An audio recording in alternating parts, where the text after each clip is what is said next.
Chers amis, Shavua Tov ou Mevorach, ici Reuven Benamou de Radio Torah, et nous nous retrouvons ensemble cette semaine pour une troisième chronique de bonnes nouvelles, en espérant que celle-ci vous trouvera dans la joie et dans la bonne santé.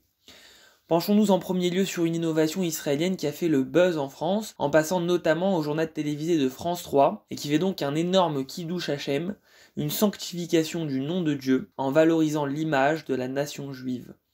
En effet, l'entreprise MyHeritage, leader mondial en matière de généalogie, a très récemment mis au point un service en ligne nommé Deep Nostalgia, nostalgie profonde en français, et qui permet de redonner vie à certains clichés déposés sur le site en les animant avec une technologie de pointe. Sur certains tweets, il est ainsi possible de voir Victor Hugo cligner des yeux et bouger la tête de manière très réaliste et assez bluffante, il faut le dire. Et cette animation est d'autant plus remarquable que ce dernier n'a bien évidemment jamais été filmé. Vous pourriez donc potentiellement retrouver le sourire de vos grands-parents ou de vos arrière-grands-parents à partir d'une simple photo ou d'un cliché de famille. Nous pouvons donc saluer encore une fois l'esprit d'innovation et les technologies avant-gardistes israéliennes qui feront cette fois-ci le plus grand bonheur des férus de généalogie.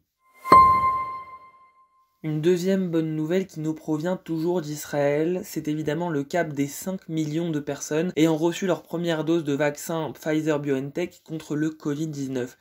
Ce cap symbolique de 5 millions à partir duquel Netanyahou a décidé de la réouverture progressive du pays. Nous avons donc pu être témoins à travers tout le pays de la réouverture de manière assez émouvante de certaines terrasses de restaurants ou autres lieux culturels, autrement dit d'autant d'endroits symboliques et de lieux de vie où la vie d'avant a justement repris le dessus. Notons donc le succès de la campagne de vaccination israélienne, une première mondiale, et dont le crédit revient évidemment au Premier ministre actuel, qui a préféré payer le prix fort pour avantager sa population. Enfin, une information qui nous provient du Times of Israel et qui nous permet de sortir en douceur de la période de Purim pour se rapprocher un peu plus de celle de Pessah. En effet, juste avant Purim, Michael Gesselson et sa famille ont décidé de faire un don à la Bibliothèque nationale d'Israël d'un rouleau du livre d'Esther, la Megillat Esther, et qui aurait été écrit en l'an 1465 de notre ère. Le docteur Yoel Finkelman, conservateur de la collection Chaim et Hannah Salomon au sein de la Bibliothèque nationale, a donc écrit dans un communiqué que ce don est un témoignage incroyablement rare de la riche culture matérielle des Juifs de la péninsule ibérique. C'est l'un des tout premiers rouleaux d'Esther existants et l'une des quelques mégillotes du XVe siècle dans le monde.